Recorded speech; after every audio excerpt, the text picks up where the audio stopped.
आजम खान की जौहर यूनिवर्सिटी पर कार्रवाई पर लगाई गई है रोक। रामपुर टीएम के आदेश पर कमिश्नर की रोक। फिलहाल नहीं होगा बुलडोजर एक्शन।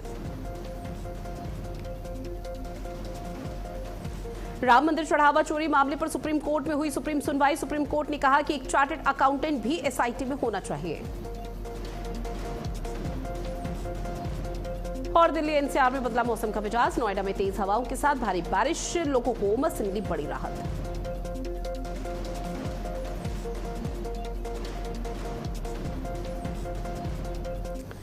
नमस्कार, बहुत स्वागत आप सभी का भारत अपडेट पर। मैं हूं आपके साथ ऋतु भंडारी। शुरुआत करते हैं खास पेशकश की, जहां सदन लोकतंत्र का वो मंच होता है जहां पर जनता के सवालों पर चर्चा होती है। लेकिन मानसून सत्र में लगातार हंगामे की तस्वीर सामने आ रही है। नीट यूजी पेपर लीक मामले को लेकर विपक्ष सरकार पर हमलावर है। विपक्ष का सीधे तौर पर कहना है कि लाखों छात्रों के भविष्य से जुड़े हुए इस मुद्दे पर सरकार को सदन में जवाब देना चाहिए। लेकिन सरकार का दावा है कि मामले पर कार्रवाई लगातार हो रही है। जांच एजेंसियां अपना काम कर रही है। कई आरोपियों पर शिकंजा कसा गया है और पेपर लीक रोकने के लिए सख्त कानून भी बना दिया गया है, जो कि लोकसभा के पटल पर रखा गया। गहनता से चर्चा हुई और पूर्ण बहुमत के साथ ये पास हो गया।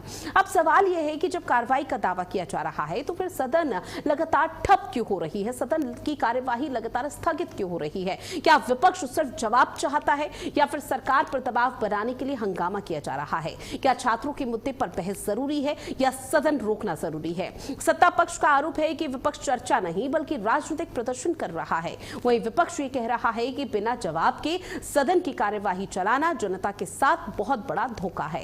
यानी सवाल सिर्फ नीट विवाद का नहीं है, सवाल सदन की मर्यादा का है। सवाल सदन की मर्यादा के साथ साथ कामकाज का भी है। और आज का बड़ा सवाल यही है कि विपक्ष संसद क्यों नहीं चलने दे रहा है, क्योंकि विपक्षी पार्टी पर लगातार यह आरोप लग रहा है कि जैसे ही सदन की कार्यवाही शुरू होती है, जैसे ही सदन की कार्यवाही का आगाज होता है, तो विपक्ष की तरफ से जोरदार तरीके से नारेबाजी कर दी जाती है। विपक्ष की तरफ से जोरदार तरीके से हंगामे कर दिए जाते हैं, क्योंकि सदन के बाहर गहमा-गहमी मची हुई है, लेकिन सदन के भीतर भी लगातार उसी तरह की तस्वीरें सामने और गतिरोध देखने को मिल रहा है विपक्षी पार्टी का, जिसके बाद लोकसभा स्पीकर ओम बिरला को लोकसभा की कार्यवाही को स्थगित हर हाल में करना पड़ जाता है। जिसके बाद अब यहां लगातार जब मीडिया सवाल पूछती है कि आखिर जो सदन की कार्यवाही यहां पर लोगों के पैसों से चल रही है, देशवासियों के पैसे से चल रही है, उसका कितना नुकसान हो रहा है? जहां जनहित के मुद्दों पर बात होनी चाहिए, जहां जनहित से जुड़े हुए तमाम कामकाज को लेकर बात होनी चाहिए, वहां पर उन मुद्दों को लेकर बात नहीं हो रही। और विपक्ष इस वक्त ये कह रहा है कि प्रधानमंत्री नरेंद्र मोदी को मीडिया के सामने आकर सभी देशवासियों से माफी मांगनी चाहिए। अब एक नई मांग विपक्षी पार्टी के सामने आ चुकी है।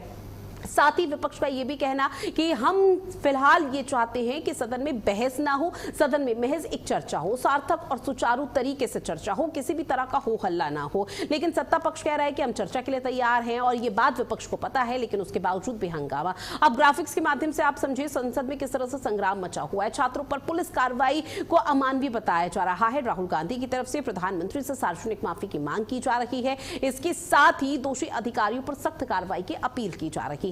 साथ ही आपको बता दें, विपक्ष लगातार हंगामा कर रहा है। युवाओं की सुरक्षा को लेकर सवाल उठाए जा रहे हैं। बिहार में छात्रों पर जो भी हाल हुआ उसको लेकर माफी की बात की जा रही है। अधिकारियों की बर्खास्तगी की कार्रवाई का जिक्र यहां पर हुआ है, जो अभी तक का बड़ा एक्शन देखने को मिला, क्योंकि जब ये पूरा देश की राजधानी में प्रदर्शन चल रहा था तो उस दौरान देखा कि एनटीए से 47 अफसरों को सीधे तौर पर बाहर का रास्ता दिखा दिया गया, उनको बर्खास्त कर दिया गया। लेकिन उसके बावजूद भी जो विपक्षी पार्टी का गतिरोध है, जो हंगामा है, वो यहां पर शांत होता हुआ नजर नहीं आया। 2 सचिवों को बदला गया है, उसके बावजूद भी विपक्ष को यहां पर शांति नहीं मिल रही है। यूपीएससी से एनटीए में जो बदलाव किए गए हैं उसको लेकर भी लगातार स्थिति रही। कई आरोपी इस वक्त जेल की सलाखों के पीछे हैं। लगातार कार्रवाई का सिलसिला जारी है और सबसे बड़ी बात ये कि सदन के पटल पर आज पब्लिक आज यहां पर जो एग्जामिनेशन संशोधन बिल 2026 था उसे रखा गया, जो कि लोकसभा से आज से पास हो चुका है, जिसमें अगर आने वाले समय में कोई पेपर लीक होता है और पेपर लीक के जो माफिया या फिर गुर्गे या फिर जो भी आरोपी इस दौरान यहां पर गिरफ्तार किए जाते हैं, उनको 10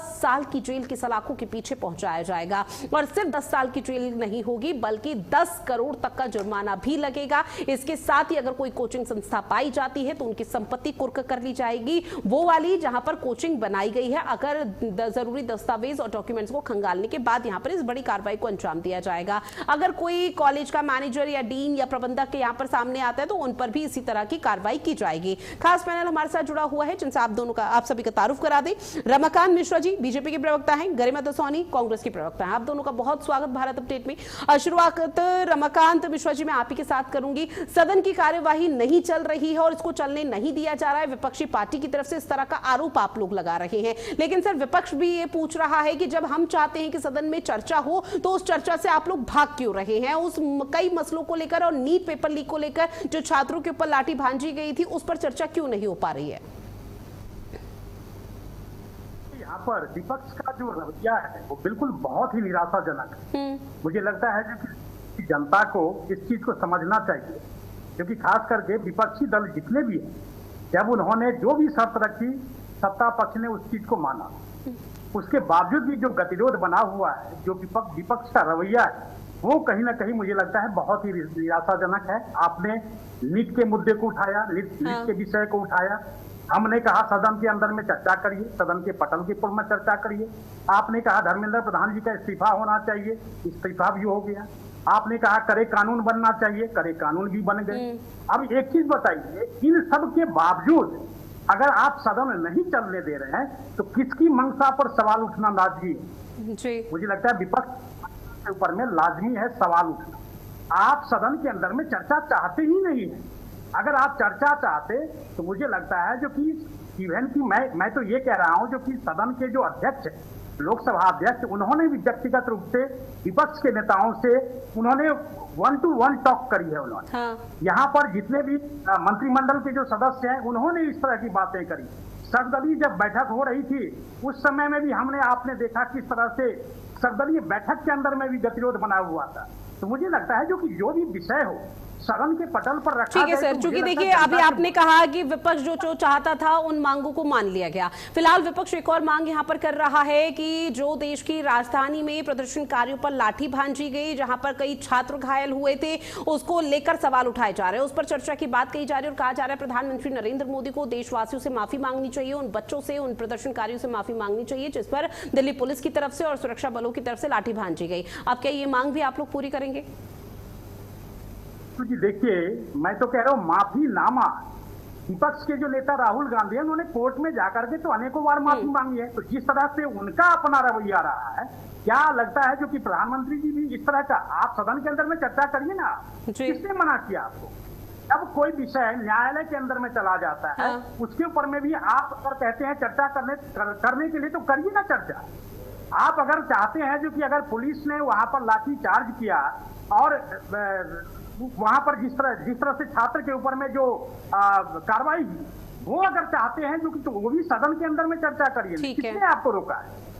लेकिन विपक्षी दल जिस तरह से अपना रवैया अपना करके सदन में बहस न करके सड़क के ऊपर में बहस करना चाहता है, तो मुझे लगता है कि ये तो लोकतंत्र के लिए ठीक नहीं है। आप लोकतंत्र को बचाने करते हैं, आप संविधान को बचाने की भी बात करते हैं, उसके बावजूद भी आप सदन के ऊपर में चर्चा नहीं करते, सदन के विषय को सड़क पर आप लेकर के जाते हैं। तो मुझे लगता है दुर्भाग्य है इस देश का, जो ऐसे विपक्षी दल इस 2014 के बाद हम लोगों ने देखा, ऐसे विपक्षी दल हमें नहीं लगता जो इस देश के लिए। ठीक है सर, न जाने आप किन विपक्षी दलों की बात कर रहे हैं, क्योंकि आपकी तरफ से कोट किया जा रहा है कि ऐसे विपक्षी दल 2014 की बात देख रहे हैं, लेकिन 2014 से पहले भी जब सर यहाँ पर कार्रवाई का सिलसिला सदन में रहता था, तब चाहे भले ही आप लोग विपक्ष की भूमिका निभाते, तब आप लोगों की तरफ से भी खूब हंगामा किया जाता था, कार्यवाही ऐसे ही स्थगित होती थी, देशवासियों का जो पैसा है वो ऐसे ही बर्बाद होता था, देशहित में या फिर जनहित के मुद्दों पर बात नहीं हो पाती थी, क्योंकि पॉलिटिकल पार्टी जब सत्ता में रहे या विपक्ष में रहे, कोई भी रहे, सदन की कार्यवाही हो सुचारू रूप से ये कोई नहीं चाहता। गरिमा जी आपके पास आते हुए, आप लोगों पर आरोप लग रहा है कि कांग्रेस पार्टी और जो विपक्षी सांसद हैं वो बिल्कुल नहीं चाहते कि किसी तरह से चर्चा हो। एक तरफ तो कहते हैं कि भाई चर्चा होनी चाहिए, लेकिन चर्चा वो खुद नहीं कर रहे। लेकिन फिर सवाल आप लोगों से पूछा जा रहा है कि देश की राजधानी दिल्ली में जो प्रदर्शनकारियों पर लाठी भांजी गई उस पर तो आप चर्चा चाहते हैं, लेकिन दूसरे राज्य जहां पर केरल के तिरुवनंतपुरम में पुलिस की तरफ से छात्रों पर लाठी भांजी गई उसको लेकर आप लोग बात नहीं करते हैं। पंजाब में जो स्थिति हो रही है उसको लेकर आप लोगों की तरफ से बात नहीं की जाती, लेकिन आप लोगों को, विपक्षी पार्टियों को इस वक्त देश की राजधानी दिल्ली और यहां पर बिहार का पटना सामने दिखाई दे रहा है, ये आरोप आप लोगों पर लगे। अब देखिए, सबसे पहले तो मैं रमाकांत जी से ये कहना चाहती हूँ, इन्होंने अपने ओपनिंग स्टेटमेंट में यहाँ कहा कि विपक्ष ने नीट का मुद्दा उठाया, वो हमने सॉल्व कर दिया, विपक्ष ने धर्मेंद्र प्रधान का इस्तीफा मांगा, वो हमने दिलवा दिया। सवाल तो यही है ना रमाकांत जी कि विपक्ष को नीट का मुद्दा उठाने की जरूरत क्यों पड़ी? आपको किस लिए चुना है देशवासियों ने? विपक्ष को धर्मेंद्र प्रधान का इस्तीफा मांगने की, या ये युवा बच्चों को, जो छोटे छोटे मासूम बच्चे हैं 20-21 साल की इनकी उम्र है बमुश्किल, इनको धर्मेंद्र प्रधान का इस्तीफा क्यों मांगना पड़ा? आप लोगों के अंदर नैतिकता और जमीर क्यों नहीं है कि खुद धर्मेंद्र प्रधान इस्तीफा देते? इतना क्या कीमत चुकानी पड़ी इस देश के युवा को धर्मेंद्र प्रधान के इस्तीफा मांगने के लिए? आप मुझे बताइए। आपने सर फुड़वा दिए लड़कों के, आपने लड़कियों के कपड़े फड़वा दिए, आपने उनके गुप्तांगों में जो है पुलिस की लाठियां घुसा दी, आपने कील लगी लाठी से उनके बदन को चीर दिया। तो ये कीमत चुकाई है धर्मेंद्र प्रधान के इस्तीफे ने। और आप मुझे बताइए, सवाल पूछना लोकतंत्र में कब से गुनाह हो गया? जवाबदेही सुनिश्चित करना यही विपक्ष का काम है और यही लोकतंत्र की आत्मा है कि हम आपकी जवाबदेही सुनिश्चित कर रहे हैं। साल दर साल 152 परीक्षा प्रश्न पत्र लीक हो गए, लेकिन आप लोगों की कोई जवाबदेही नहीं होती। और आपने कहा संसद में चर्चा नहीं करना चाहते हम। प्रधानमंत्री पहले दिन सोमवार को आते हैं, आज दूसरा सोमवार है मैडम, पहले दिन सोमवार को आते हैं, अपना भाषण देते हैं, भाषण में नीट का जिक्र नहीं होता, भाषण में अयोध्या के राम मंदिर में दानदाताओं की चोरी चंदा चोरी पर कोई जिक्र नहीं होता, भाषण में चीन के अतिक्रमण पर या हमारी सीमाओं की सुरक्षा पर कोई बात नहीं होती। जो बेरोजगारी, महंगाई इस देश के सबसे मौजू मुद्दे हैं, उस पर उनको प्रधानमंत्री ने टच भी नहीं किया। अगले दिन से प्रधानमंत्री नदारद रहने लग गए सत्र से। इसीलिए तो राहुल गांधी जी के नेतृत्व में सबको जाना पड़ा प्रधानमंत्री के आवास में धरना देने के लिए, क्योंकि पहले दिन तो वो पीठ दिखाकर संसद के बैकडोर से निकल गए, क्योंकि उनको लगा कि संसद मार्च है, युवा संसद तक पहुंच जाएंगे, तो वो पीछे के दरवाजे से अपना कॉन्वॉय लेके निकल गए अपना भाषण देकर। दूसरे दिन वो संसद आए ही नहीं, तो फिर सारे सांसदों को विपक्ष के उनके घर पर जाना पड़ा। आप मुझे बताइए, 12-13 साल से जो व्यक्ति केवल मन की बात सुनाई जा रहा है, केवल एक तरफा मन की बात सुनाई जा रहा है, इस पूरे आंदोलन ने ये बता दिया कि आज की पीढ़ी, आज का युवा आपके मन की बात में बिल्कुल इंटरेस्टेड नहीं है, आपके ध्रुवीकरण और तुष्टीकरण की राजनीति में बिल्कुल इंटरेस्टेड नहीं है। और एक बात और बता दूं आर.के. मिश्रा जी आपको, कि ये जो युवा था ना जंतर मंतर पे, ये कांग्रेस के समय का पढ़ा लिखा युवा नहीं था, ये आपके समय की शिक्षा प्रणाली से पढ़कर, जिस वक्त आप 2014 में सत्ता पर आए दिल्ली में, इन युवाओं की उम्र बमुश्किल 10 से 12 साल होगी, क्योंकि इनकी उम्र आज की तारीख में 20 से 25 साल है सबकी। 20 से 25 साल यानी कि 13-14 साल से तो वो आपका रेजीम देख रहे हैं। तो आपकी शिक्षा व्यवस्था ने इतना आंदोलित कर दिया है उनको कि आज वो आपको ही बैकफायर कर रहे हैं। तो कुल मिलाकर सिर्फ मैं इतना कहना चाहती हूँ कि देखिए, परीक्षाएं तो इस देश के अंदर संदेह के घेरे में हैं। बहुत गंभीर प्रश्न उठ रहे हैं शिक्षा प्रणाली पर। यदि आप उसको लेकर चिंतित नहीं है, गंभीर नहीं है, उसमें सुधार नहीं करना चाहते, युवाओं ने क्या मांगा था एंकर महोदया? युवाओं ने केवल 2 चीज मांगी। एक, पारदर्शी परीक्षाएं करा दीजिए, गुणवत्ता परक शिक्षा दे दीजिए। 2 ही तो मांगे हैं, और ये कोई बहुत बड़ी मांगे नहीं है, ये उनका फंडामेंटल राइट है बच्चों का। अब आप वो भी नहीं दे पा रहे, वो तो आपसे चांद सितारे तोड़कर लाओ नहीं कह रहे ना। आपके धर्म, आज 36 दिन हो गए उनको जंतर मंतर पर रातें बिताते हुए। गर्मी उन्होंने सही, बारिशें उन्होंने सही, मच्छर उन्होंने सहे, हर तरह की दिक्कत परेशानियां सही, और हमारे प्रधानमंत्री 33-34 दिन बाद ट्वीट करते। मतलब ऐसा लग रहा है धृतराष्ट्र है वो कुंभकर्ण है। ये मैं समझ में नहीं पा रही हूँ। धृतराष्ट्र को कुछ दिखाई नहीं पड़ता था, और कुंभकर्ण 6 महीने सोता था, 6 महीने जगता था। तो प्रधानमंत्री किसी चुनावी रैली में कभी लेट नहीं होते, प्रधानमंत्री के भाषण कभी नहीं चूकते। वो जब वो चुनावी रैली में पंक्चुअल हो सकते हैं, अपनी जनसभाओं में पंक्चुअल हो सकते हैं, और भाषण पूरी दुनिया को दे सकते हैं कि मेरा इससे पुराना नाता, मेरा उससे फैंसी ड्रेस कंपटीशन वो कर सकते हैं, तो संसद में क्यों नहीं आते भाई? आपके मंत्री और प्रधानमंत्री होंगे, संसद में तो चर्चा कैसे हो जाएगी आर.के. मिश्रा जी? लेकिन एक सवाल ये भी उठ रहा है, आपने कहा कि 33-34 दिन बाद महिलाओं को गरिमा जी आपका है ना, नारी शक्ति, गरिमा जी आवाज पहुंच रही है मैम आप तक, उस पर भी होनी है। ठीक है मैम, आपकी बात से मैं पूरी तरह से सहमत, लेकिन एक सवाल ये भी उठ रहा है आपकी तरफ से, चूंकि जिक्र भी किया गया कि 33-34 दिन बाद प्रधानमंत्री नरेंद्र मोदी को याद आती है वो धृतराष्ट्र थे क्या, जो उनको 33-34 दिन बाद पोस्ट करना पड़ा छात्रों के हित में कि कदम उठाए जाएंगे। लेकिन मैम यहाँ पर विपक्षी पार्टियों की तरफ से, चाहे राहुल गांधी हो, कांग्रेस पार्टी हो, अखिलेश यादव हो, समाजवादी पार्टी, वो पीठ थपथपा रही है कि विपक्ष की जीत हुई है, छात्रों की तो जीत हुई है, लेकिन विपक्ष का कहना माना है। आप लोगों को नहीं लगता कि ये श्रेय लेने की जो सियासत है वो बहुत देर कर दी है इस पर? क्योंकि पूरा देश इस वक्त देख रहा है, जो जेनजी है, जो सड़कों पर उतरे हुए थे, वो लगातार देख रहे हैं कि कितने लंबे समय से अनशन चल रहा था। सोनम वांगचुक ने इसकी शुरुआत की। सीजेपी, जिसका कोई यहाँ पर अस्तित्व नहीं है धरातल पर, कोई आधिकारिक तौर पर, ऑफिशियल तौर पर पार्टी नहीं है, वो इसको समर्थन करती है। जिसके बाद 20 जुलाई को छात्रों को आह्वान सीजेपी की तरफ से, सोनम वांगचुक की तरफ से किया गया। उसके बाद प्रदर्शन के अगले दिन राहुल गांधी पीएम आवास और इसके साथ ही अखिलेश यादव पीएम आवास का घेराव करने के लिए पहुंच जाते हैं। तो अब ऐसे में आप लोगों के लिए यह कहा जा रहा है कि कांग्रेस पार्टी की नींद खुद बहुत बाद में खुली है, वो प्रधानमंत्री नरेंद्र मोदी को क्या कोस रही है? देखिए, बहुत अच्छा सवाल पूछा आपने, और पहली बार में भी आपने कहा केरल में जो हो रहा है, पंजाब में जो हो रहा है, या केंद्र शासित या विपक्षी दलों की सरकारों में जो हो रहा है उस पर विपक्ष क्यों नहीं बोल रहा है। देखिए, जहां जहां हमारी सरकारें हैं, इसका मतलब भाजपा एक मजबूत विपक्ष नहीं है। अगर केरल में पुलिस वालों की एट्रोसिटी हो रही है या सरकार की एट्रोसिटी हो रही है, एज अ विपक्ष ये क्या कर रहे हैं? अगर पंजाब में एट्रोसिटीज हो रही है या बहुत ज्यादा बर्बरता की जा रही है, एज अ विपक्ष इसका मतलब आप फेलियर हैं कि आप उसको आंदोलन में नहीं बदलवा पा रहे हैं कि सरकार आपके आगे नतमस्तक हो या घुटने टेके। अब लेते हैं आपका अभी वाला सवाल एंकर महोदया, आपने कहा श्रेय लेने की होड़ है। बिल्कुल नहीं। सपोज आपके घर में कोई बच्चा है और वो नया नया चलना सीखा है बच्चा, तो जितने बार बच्चा गिरता है क्या आप दौड़ के जाकर उसको उठाएंगे?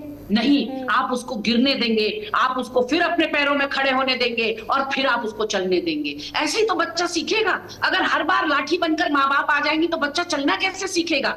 हमने पहले देखा कि युवा अपने हक, अपने अधिकार की आवाज उठा रहे हैं, और हम हाईजैक नहीं करना चाहते थे, हम उसको सैबोटेज नहीं करना चाहते थे, हम उनके आंदोलन को, अपने हक और अपने अधिकार, कहते ना दूसरों की जय से पहले खुद को जय करें, तो वो कर रहे थे बच्चे अपने अधिकार के लिए। पहली बार इस देश के अंदर लोकतंत्र को और संविधान को जीवित रखने के लिए युवाओं के कंठ से मुखर होकर आवाज निकल रही थी। हम देखना चाहते थे कि हमारे बच्चे में कितना कॉन्फिडेंस है, हमारी युवा पीढ़ी आप लोगों ने पूरे मुद्दे को डाइवर्ट कर दिया।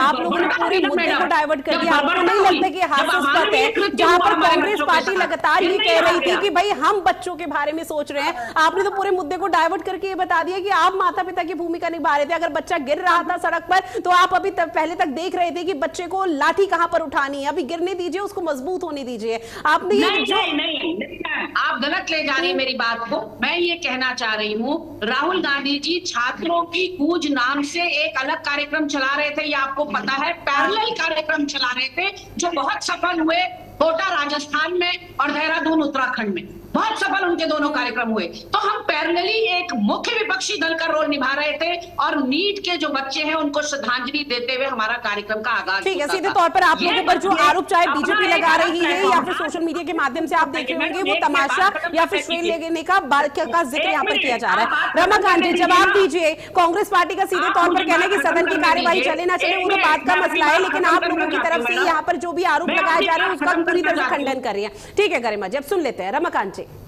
नहीं, मैं अपनी बात खत्म ये कहकर करना चाहती हूँ कि आज सीजेपी के नेता नेहा बोरा इत्यादि जब राहुल गांधी जी के साथ प्रेस वार्ता कर रहे हैं और कह रहे हैं कि हमारी वार्ता फ्रूटफुल रही, और ऐसे नेता कम होते हैं जो युवाओं की बात इतनी गहराई से सुनते हैं, तो आपको समझ जाना चाहिए कि क्या ठीक है मैम, सबको समझना चाहिए कि सीजेपी का आप जिक्र कर रही है, जिस सीजेपी का आप जिक्र कर रही है वो भी किस तरह से एक्सपोज हुई है वो पूरा देश देख रहा है। कॉकरोच जनता पार्टी को अपना अस्तित्व बनाना है, आधिकारिक तौर पर पार्टी बनानी है, निश्चित तौर पर भविष्य उनका यही होगा, ऑफिशियल तौर पर वो पार्टी अनाउंस कर देगी, और ऐसे में जो पुरानी पार्टी कांग्रेस पार्टी है शायद उस पर चढ़ने का प्रयास किया जाएगा। तो सपोर्ट तो चाहिए। अब सपोर्ट नहीं मिलेगा कॉकरोच जनता पार्टी को, कांग्रेस पार्टी का, समाजवादी पार्टी का, ये तमाम पॉलिटिकल पार्टी का, तो कैसे वो आगे बढ़ेंगी? लौटूंगी मैं आपके पास। ऐसे में रमाकांत जी अपनी बात रखिए।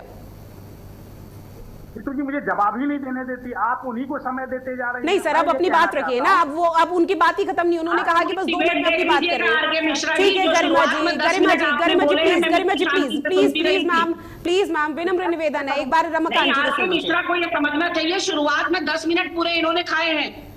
ठीक है मैम, अगर हिसाब लगाएंगे तो दोनों के लिए यहाँ पर चीजें थोड़ी मुश्किल हो जाएगी, तो एक बार सुन लेते हैं। आप प्लीज बीच में इंटरप्ट मत कीजिए। रमाकांत जी, राहुल गांधी जी सेलेक्टिव लीडर है।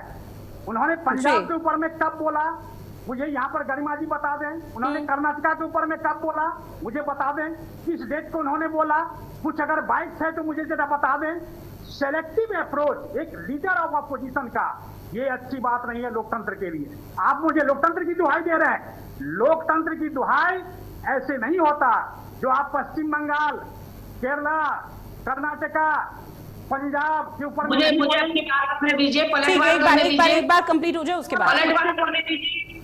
आप संसद चलने दीजिए एंकर महोदय। मैम एक सेकेंड रुक जाइए, एक बार बात कंप्लीट हो जाए। पलटवार करने दीजिए प्लीज। ठीक है, गैर जिम्मेदार मुझे निश्चित तौर पर देखिए सिलेक्टिव नेचर अपनाया जा रहा है, चाहे सत्ता पक्ष हो या विपक्ष हो। अगर सत्ता पक्ष केंद्रीय राष्ट्रीय राजधानी पर ध्यान दे रहा है तो फिर विपक्ष की तरफ से वो सिलेक्टिव नेचर अपनाकर पंजाब को इग्नोर किया जा रहा है और केरल को इग्नोर किया जा रहा है। बहरहाल मेरे पास समय की कमी है, आप सभी मेहमान जुड़े और इस महत्वपूर्ण विषय पर चर्चा की, उसके लिए आप दोनों का बहुत शुक्रिया। और खास पेशकश में इतना ही। देश और दुनिया की बड़ी खबरों के लिए आप बने रहेगा भारत अपडेट के साथ। नमस्कार।